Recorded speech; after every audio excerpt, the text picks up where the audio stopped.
Hello everyone. So I'm here again with another subject as well as with another topic. So today I will be discussing with you the language of chemistry lesson 1 ICSE board class 9. Okay. So अगर हम बात करते हैं chemistry की तो वो क्या है बेसिकली, वो कहाँ से आई है? तो it is a branch of science. Similarly, the biology is the branch of science as well as the physics is also the branch of science. So today we are going to learn about chemistry. तो इसमें अगर हम बात करते हैं सबसे पहले matter की, तो मैटर के बारे में सबने सुना होगा और ये भी पता होगा कि मैटर किसे कहते हैं.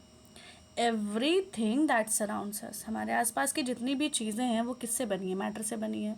चाहे वो हमारे सामने एक बुक रखी हो, चाहे वो हमारे सामने स्पेक्स हो, पेन हो, पेंसिल हो, everything is made up of matter. अगर हम बात करते हैं कि मैटर की सबसे स्मॉलेस्ट यूनिट कौन सी है, तो सबसे स्मॉलेस्ट मैटर की यूनिट जो है वो है मॉलिक्यूल.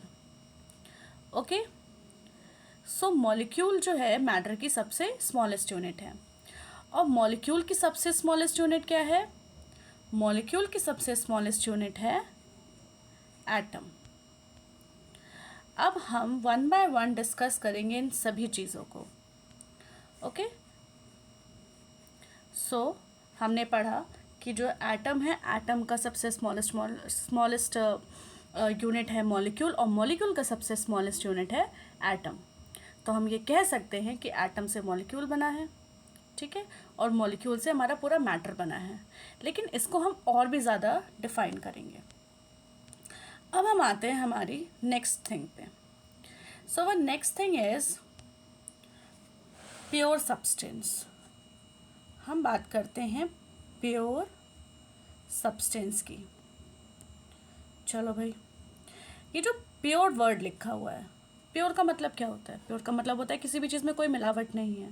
प्योर का मतलब कि वो जैसी भी है वो बिल्कुल शुद्ध रूप में है.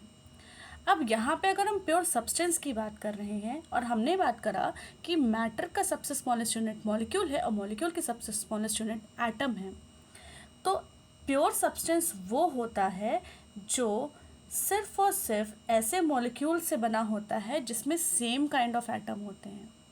ओके, ये ऐसे मॉलिक्यूल से बना होता है जिसमें सेम काइंड ऑफ एटम होते हैं, तभी तो इसमें कोई मिलावट नहीं है. अगर इसमें अलग अलग डिफरेंट काइंड्स ऑफ एटम होते तो ये प्योर सब्सटेंस नहीं कहलाता.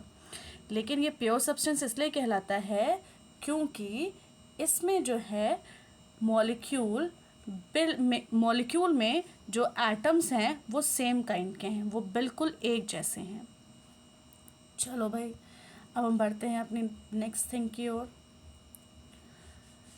Okay, so our next thing is element. Element is a simple and pure form of matter which cannot be decomposed into simpler substance. अगर हम यहाँ पर एलिमेंट की बात करते हैं, और एलिमेंट क्या है? एक प्योर सब्सटेंस. प्योर सब्सटेंस का मतलब क्या हुआ कि इसमें जो एटम्स होंगे वो सेम काइंड के होंगे. तो अगर एलिमेंट की हम डेफिनेशन बोलते हैं तो एलिमेंट के बारे में अगर सिंपल में बताऊँ तो एलिमेंट एक ऐसी चीज़ होती है जिसमें सेम काइंड ऑफ एटम्स पाए जाते हैं, क्योंकि वो क्या है? एक प्योर सब्सटेंस है. और जैसे मैंने आपको बताया, जो कभी भी कोई सब्सटेंस प्योर होगा तो उसमें जो एटम्स होंगे वो सेम काइंड के होंगे. अब हम बात करते हैं एलिमेंट की. तो एलिमेंट का सबसे स्मॉलेस्ट यूनिट क्या है? एटम. ओके, अब नेक्स्ट थिंग पे हम आते हैं. Now atomicity. अगर हम एटॉमिसिटी की बात करते हैं तो एटॉमिसिटी में अगर हम सबसे पहला वर्ड देखते हैं एटम. Atom, atomicity. देखो, number of atoms in a molecule of an element is called atomicity.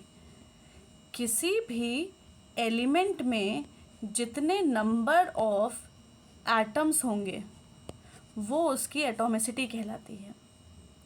किसी भी एलिमेंट में जितने नंबर ऑफ एटम्स होंगे वो उसकी एटॉमिसिटी कहलाती है।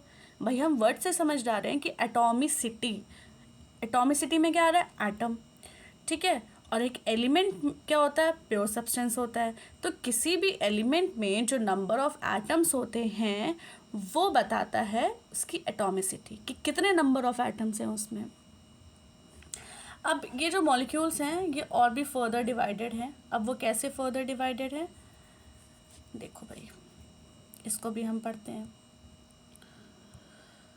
ओके,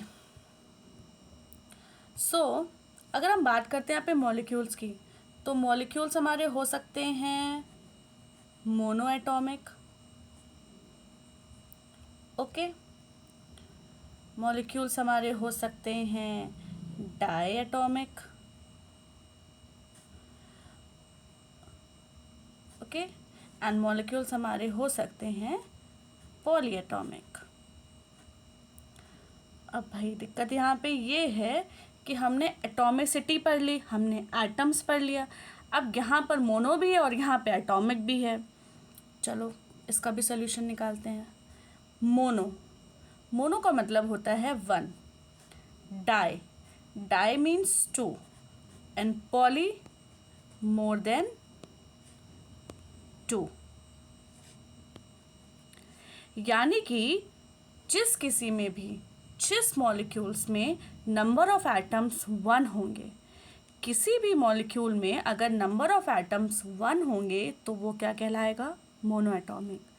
और नंबर ऑफ एटम्स अगर टू होंगे तो वो कहलाएगा diatomic. Number of atoms दो से ज़्यादा होंगे तो वो कहलाएगा पॉली एटॉमिक।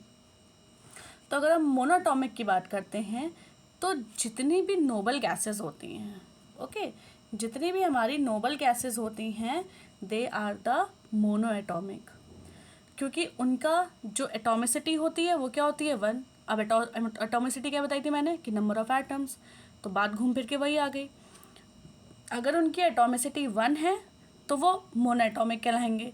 और ज़्यादातर कौन से होते हैं हमारी नोबल गैसेस, जैसे helium, neon, krypton, xenon, radon, okay.